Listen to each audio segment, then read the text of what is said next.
Families welcome to Rewa சமையல். நம்ம இந்த வீடியோவில் என்ன பார்க்க போகிறோம் பார்த்தீங்கன்னா, தக்காளி சாதம் தான். நம்ம வீட்டில் நார்மலாக யூஸ் பண்ணுற ரைஸில் தான் நான் இன்றைக்கி செஞ்சுருக்கேன். இதுக்கு இஞ்சி பூண்டு பேஸ்ட்டில் எதுவுமே நான் சேர்க்கலை, புதினா கொத்தமல்லி எதுவும் ஆட் பண்ணலை. நார்மலாக சிம்பிளாக எப்படி செய்யறதுன்னு இந்த வீடியோக்குள்ளே பார்க்க போகிறோம். வாங்க வீடியோக்குள்ளே போகல. நான் இன்றைக்கி தம்மில் தான் செய்ய போகிறதுனால இந்த பாத்திரம் எடுத்திருக்கேன். ஆயில் ஆட் பண்ணிக்கலாம். ஆயில் நல்லா ஹீட் ஆனதுக்கப்புறம் நான் சும்மா வாசனைக்காக 2 ஏலக்காய் 2 கிராம்பு மட்டும் தான் எடுத்திருக்கேன். கடுகு யூஸ் பண்ணிக்கலாம். கடுகு நல்லா பொரிஞ்சதுக்கப்புறம் கொஞ்சமாக வெந்தயம், வாசனைக்காக சோம்பு ஆட் பண்ணிக்கலாம்.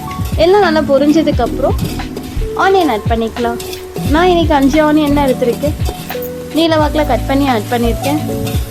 வெங்காயம் ஓரளவுக்கு வெந்ததுக்கப்புறம் 2 பச்சை மிளகாய் ஆட் பண்ணிக்கோங்க. உங்கள் காரத்துக்கு ஏற்ற மாதிரி 3லேருந்து 4 கூட நீங்கள் யூஸ் பண்ணிக்கலாம். எல்லாம் நல்லா வதங்கினதுக்கப்புறம் தக்காளி ஆட் பண்ணிக்கலாம். நான் எப்போவுமே வெங்காயம் கோல்டன் ப்ரௌன் ஆகிற வரைக்கும் நான் அதை வேக வைப்பேன். நீங்களும் அதுக்கேற்ற மாதிரி வதக்கிக்கோங்க.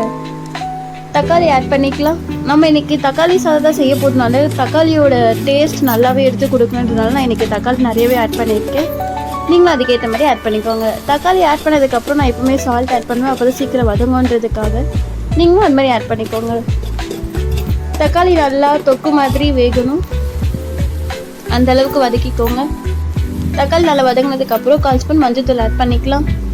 மஞ்சள்தூள் ஆட் பண்ணதுக்கப்புறம் நான் இன்றைக்கி 2 ஸ்பூன் வீட்டில் அரைச்ச மிளகாத்தூள் தாங்க ஆட் பண்ணியிருக்கேன். மிளகாத்தூள் உங்களுடைய காரத்துக்கு ஏற்ற மாதிரி நீங்கள் ஆட் பண்ணிக்கோங்க. ஆட் பண்ணதுக்கப்புறம் நல்லா கலந்து விட்டுக்கலாம். அடுப்பு சிம்லேயே வச்சுக்கோங்க, எல்லாம் அடிப்பிடிக்க ஆரம்பிச்சிடும். எல்லாம் நல்லா கலந்து விட்டதுக்கப்புறம் நம்ம வீட்டில் யூஸ் பண்ணுற அரிசின்றதுனால நான் 1 டம்ளருக்கு 2 டம்ளர் தண்ணி எடுத்திருக்கேன். நான் இன்றைக்கி 1.25 டம்ளர் தான் சாப்பாடு எடுத்திருக்கேன். அதனால நான் இன்றைக்கி 3 டம்ளர் தண்ணியை ஆட் பண்ணியிருக்கேன்.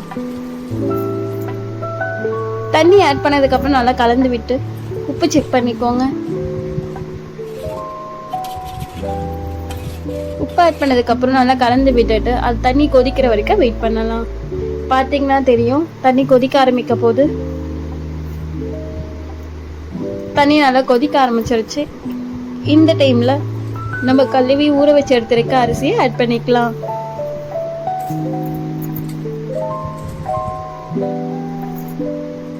அரிசி ஆட் பண்ணதுக்கு அப்புறமும் லைட்டாக உப்பு செக் பண்ணிக்கோங்க. இந்த ஸ்டேஜ்ல நம்ம உப்பு ஆட் பண்ணிக்கலாம். அரிசி ஆட் பண்ணதுக்கப்புறம் நல்லா கலந்து விட்டுட்டு ஒரு 10 நிமிஷம் அடுப்பு ஐஸ் ஃப்ளேம்லேயே வச்சுக்கோங்க. நம்ம போட்டிருக்க தண்ணியும் அரிசியும் ஒரே லெவலுக்கு வரணும், அது வரைக்கும் நம்ம வெயிட் பண்ணலாம்.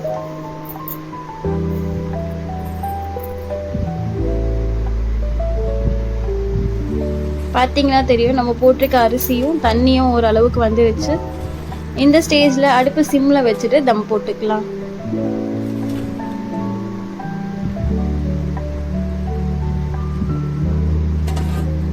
நான் தம்முக்கு இன்னைக்கு ஒரு பாத்திரத்தில் தண்ணி தான் ஊற்றி வச்சுருக்கேன். நீங்கள் எது வேணாலும் வெயிட்டாக வச்சுக்கலாம். ஒரு 20 நிமிஷம் கழிச்சு ஓப்பன் பண்ணி பார்க்கலாம். 20 நிமிஷம் ஆயிடுச்சு. ஓப்பன் பண்ணி பார்த்தீங்கன்னா தெரியும், கொஞ்சம் கூட தண்ணி இல்லாமல் நம்ம போட்டிருக்க சாப்பாடு சூப்பராகவே வெந்து வந்திருக்கும். அதை எடுத்து செக் பண்ணி பார்த்தாலும் தெரியும், ரைஸும் நல்லாவே வெந்திருக்கும். இந்த மாதிரி செய்யும் போது அந்த தக்காளியோட ஜூஸ்லாம் இறங்கி அதோட ஃப்ளேவர் சூப்பராகவே இருக்கும். நம்ம இன்னைக்கு இதில் எதுவுமே இது போடல. கொத்தமல்லி, புதினா, தயிர், எலுமிச்சை பழம், நெக்ஸ்ட்டு ஜிஞ்சர் கார்லிக் பேஸ்ட், இது மாதிரி எதுவுமே ஆட் பண்ணலை. வெறும் வெங்காயம் தக்காளி மட்டும் தான் இதில் ஆட் பண்ணியிருக்கோம். நீங்களும் இது மாதிரி செஞ்சுட்டு எப்படி இருக்குன்னு எனக்கு கமெண்ட்டில் சொல்லுங்கள். இந்த மாதிரி டொமேட்டோ ரைஸ் கூட ஜீரகாப்பில் வச்சு சாப்பிட்டு பாருங்கள், டேஸ்ட் வேறு லெவலில் இருக்கும். ட்ரை பண்ணிவிட்டு எப்படி இருக்குன்னு எனக்கு கமெண்ட்டில் சொல்லுங்கள். தேங்க்ஸ் ஃபார் வாட்சிங்.